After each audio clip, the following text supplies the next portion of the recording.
Hi மக்களே. Probation time அப்படின்னா என்னன்னா, ஒரு கிரிமினல் வந்து தப்பு பண்ணிட்டு ஜெயிலேருந்து ரிலீஸ் ஆயிட்டான் அப்படின்னா உடனேலாம் அவங்க வந்து ஃப்ரீயாக விட மாட்டாங்க.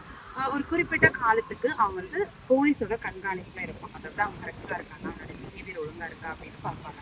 ஸோ இந்த காலத்துக்கு பேர் தான் ப்ரொபேஷன் டைம், அதாவது சோதனை காலம் அப்படின்னு சொல்லுவாங்க. நிறைய பேர் நம்ம என்ன நினைக்கிறோம் அப்படின்னா, ரட்சிக்கப்பட்டு நம்ம ஆண்டோடைய பிள்ளையா மாறின உடனேலாம் ஆண்டவர் நமக்கு ஆசீர்வாதங்களை வாழ்க்கை கொடுக்க மாட்டாரு. கொஞ்சம் காலம் ஆண்டு வந்து வெயிட் பண்ணி பார்ப்பாரு. நம்ம ஆண்டோடைய பிள்ளையா தான் இருக்கோம், இல்லை நம்ம வந்து ஏதோ ஒரு அவருக்கு கீழ்ப்படியாத காரியங்கள் செய்வோமா, மறுபடியும் அந்த பாவத்துக்குள்ள போகும் செக் பண்ணிட்டு தான் ஆண்டு வந்து ஒரு ஆசீர்வாதத்தை நமக்கு கொடுப்பாரு அப்படின்ற மாதிரி நம்ம நினைச்சிட்டு இருக்கோம். கரெக்டா? இளையகுமாரனுடைய வாழ்க்கையை பாருங்களேன். அந்த பாவத்துல இருந்து அவன் வந்து தகப்பனை தேடி வரான். எதுக்காக வரான் அப்படின்னு இளையகுமாரன் இந்த பேசிக் நெசசிட்டிஸ்க்காக தகப்பனோட வீட்டுக்கு வரான். எதுக்காக? சாப்பாடு கிடைக்கலன்னு வரான். ஆனா தகப்பன் இளையகுமாரன் வந்த உடனே அவனுக்கு கொடுக்குற ஃபர்ஸ்ட் 3 விஷயம் என்ன அப்படின்னா, அவனுக்கு வந்து அவனுடைய கைகளுக்கு மோதிரம், அவனுக்கு நல்ல வஸ்திரங்கள், காலுக்கு பாதரட்சை அப்படின்னு சொல்லி ஒரு 3 காரியத்தை வந்து இளையகுமாரனுக்கு வந்து அவனுடைய தகப்பன் வந்து கொடுக்கறத நம்ம பார்க்கிறோம். அப்போ இந்த 3மே வந்து ஒரு பேசிக் நெசசிட்டி கிடையாது. இது வந்து a sign of honor, அதாவது ஒருத்தரை மேன்மைப்படுத்துறதுக்காக நம்ம கொடுக்குற ஒரு காரியம் தான் இந்த 3 காரியங்களும். ஒரு மகனா அவன் மாறின உடனே அவனுக்கு ஹானரை, மேன்மையை தான் வந்து அந்த தகப்பன் முதலாவது கொடுத்தாரு.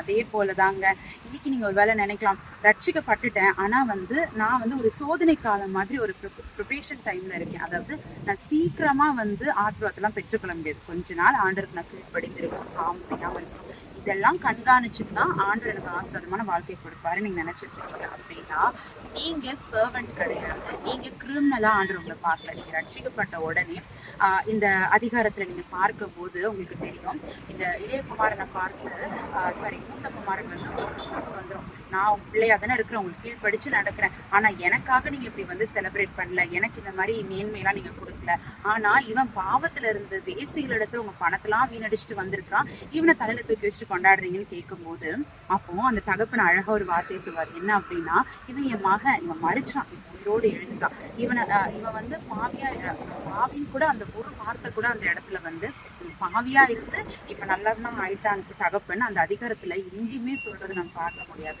ஏன் அப்படின்னா நம்ம ஆண்டவராக இயேசு கிறிஸ்துவும் ஒரு தகப்பனா இருக்கிறாரு. அவரு நம்ம ரட்சிக்கப்பட்ட உடனே நம்ம ரட்சிக்கப்பட்ட பாவியா பார்க்காம ரட்சிக்கப்பட்ட பிள்ளையா அவர் பார்க்கிறாரு. பிள்ளையா அவர் பார்க்கறாரு, ரட்சிக்கப்பட்ட பிள்ளை கூட பிள்ளையா பார்க்கறாரு. அதனாலதான் நீங்க அந்த அதிகாரத்துல பாத்தீங்கன்னா எந்த இடத்துலயுமே என் மகன் பாவியா இருந்தா இப்போ நல்லவனா ஆயிட்டான்னு ஒரு இடத்துல கூட அந்த தகப்பன் சொல்ல மாட்டாரு. சோ நம்மளையும் கூட ஆண்டவர் அப்படிதாங்க பார்க்கறாரு. அவர் நம்ம சன்ஸா பார்க்கறாரு, சர்வன்ஸா பார்க்கறாரு. சர்வன்டா இருந்தாதான் நமக்கு ஒரு சோதனை காலம், ஒரு வெயிட்டிங் டைமும் இருக்கும். So you are sons of God, you are daughters of God, you have no waiting time, no probation time. So தைரியமா, விசுவாசத்தோடு, விடுதலையோடு ஆசீர்வாதங்களை நம்ம வந்து பெற்றுக்கொள்ளலாம், சுதந்திரித்துக் கொள்ளலாம். அந்த ஆண்டவர் நமக்கு செய்ய ஆவலோடு காத்து கொண்டிருந்தார். என்ன கேட்டா ஆண்டவர் ஆல்ரெடி நமக்கு அதை செஞ்சுட்டாருன்னு விசுவாசத்தோடு அவருக்கு நன்றிகளை செய்வோம். ஏன்னா நீங்களும் நானும் அவருடைய